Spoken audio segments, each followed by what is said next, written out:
Selamat pagi Bapak Ibu dan saudara-saudari sekalian, khususnya warga jemaat HKBP Cijantung. Kita akan sejenak mendengarkan firman Tuhan. Marilah kita terlebih dahulu berdoa. Kasih karunia dan damai sejahtera dari Allah Bapa kita dan dari anaknya Tuhan Yesus Kristus menyertai kamu sekalian. Amin. Renungan kita pada hari ini tertulis di dalam Roma 1 ayat 20.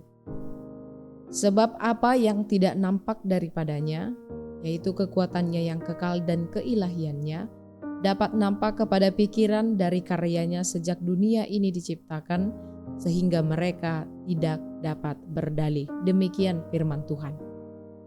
Bapak, Ibu, dan saudara-saudari sekalian, sejak lama sudah ada banyak bukti pembahasan mengenai Trinitas, terutama tentang Yesus. Bahkan sudah sejak Konsili Nicea pada tahun 325 Masehi. Rumusan untuk pengakuan keilahian Yesus sudah selesai. Itu juga yang sudah tertuang dalam konfesi gereja kita HKBP. Walaupun teori evolusi Darwin banyak disandingkan dengan penciptaan Allah bagi manusia, namun teori itu pun tidak dapat membuktikan kebenaran penciptaan yang sesungguhnya. Beberapa orang sibuk memperdebatkan filsafat, seolah ingin memisahkannya dari teologi. Namun sebenarnya filsafat juga membantu kita untuk memahami teologi, yaitu ilmu tentang Tuhan. Lalu ada pula berbagai penelitian yang menentang kematian Yesus sebagai Tuhan. Tetapi ada juga yang memberikan hasil penelitian bahwa kematian Yesus adalah penderitaan dengan cara mati yang paling mengerikan. Namun walaupun bukti pembahasan ini banyak yang merujuk keilahian Tuhan Yesus, apakah kepercayaan kita ada berdasarkan penelitian-penelitian ini? Tentu tidak. Mengapa? Karena kepercayaan kita adalah berdasarkan Roh Kudus yang bekerja bagi kita semua. Bagaimana caranya sementara kita tidak bertemu lagi dengan Yesus di dalam daging? Jawabannya adalah dengan iman kita sendiri. Karena hanya dengan iman kita bisa memahami segala sesuatu yang terjadi di dunia ini menggunakan sudut pandang Tuhan Yesus. Tidak ada satupun dari pikiran manusia yang sanggup untuk memahami karya Allah kalau ia tidak menggunakan imannya. Apabila fokus utama kita adalah pikiran, maka memahami karya Allah menjadi mustahil. Namun bukan berarti Allah tidak mengizinkan kita menggunakan pikiran kita. Allah juga memberikan pengertian bagi kita untuk mengenal Allah melalui pikiran kita. Jadi kunci utamanya adalah mengisi pikiran kita dengan kebenaran Kristus itu sendiri. Mengakui keilahian yang tidak bisa kita jangkau dengan pikiran kita, tetapi dapat kita pahami dengan benar melalui iman di dalam tuntunan Roh Kudus. Oleh karena itu tidak ada dalih bagi kita bahwa ada yang gagal paham tentang Kristus kalau ia rajin mengisi pikirannya dengan kebenaran Kristus. Dari penciptaan di kitab Kejadian sampai generasi manusia di tahun 2025, firman Allah merupakan anugerah yang luar biasa bagi kita. Firman Allah akan hidup selama-lamanya dan tidak ada duanya dengan kemajuan zaman AI dan alat canggih lainnya di zaman ini. Namun kemajuan itu adalah bagian dari anugerah Allah yang menolong kita untuk memahami dunia, karya Allah, dan keilahiannya. Jadi jangan pernah mau kalah dengan dunia ini hanya karena tawarannya yang begitu manis merusak iman kita kepada Tuhan Yesus Kristus.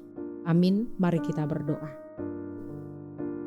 Bapa di dalam sorga, kami mengucap syukur firman-Mu pada pagi hari ini yang menyapa kami, untuk mengingatkan kami kembali bahwa kami seharusnya lebih banyak mengisi pikiran kami dengan kebenaran Kristus yang telah mati bagi kami.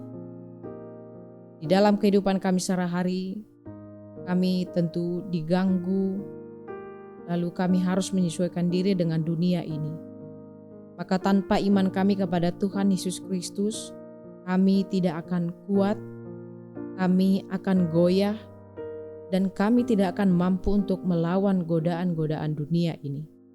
Maka kami percaya di dalam iman kami kepada Tuhan Yesus Kristus, kami akan lebih banyak mengisi pikiran kami dengan kebenaran Kristus, agar kami tidak mudah digoyahkan oleh keinginan-keinginan dunia ini. Lalu iman kami menjadi tidak teguh kepada Tuhan Yesus Kristus yang telah menciptakan kami.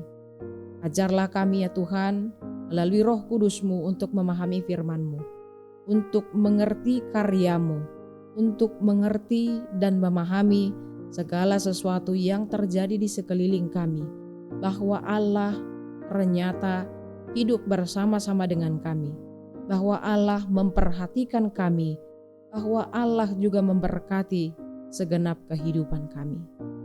Kami juga mengaku ya Tuhan, bahwa umur kami juga adalah anugerah Tuhan.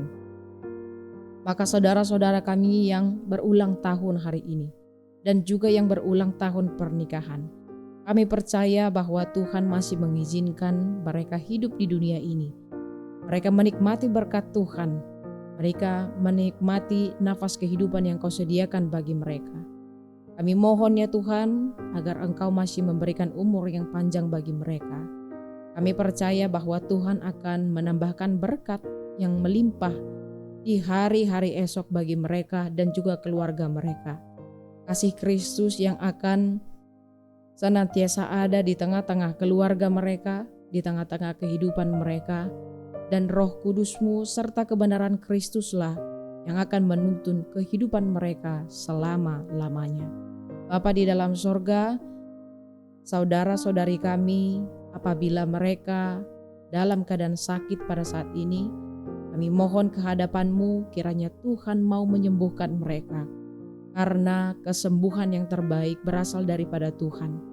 Kami mohon berkatilah segala usaha medis yang mereka lakukan, berkatilah segala makanan, minuman, dan juga obat yang mereka konsumsi, kiranya itu juga menjadi jalan Tuhan memberikan kesembuhan bagi mereka. Bapa di dalam sorga, kami mohon ampun atas segala dosa dan pelanggaran kami. Dalam nama anak-Mu Tuhan Yesus Kristus kami berdoa. Anugerah Tuhan kita Yesus Kristus, kasih setia Allah Bapa, dan persekutuan Roh Kudus menyertai kamu sekalian. Amin. Selamat pagi Bapak Ibu dan saudara-saudari. Selamat beraktivitas, tetap sehat, tetap semangat. Tuhan Yesus memberkati.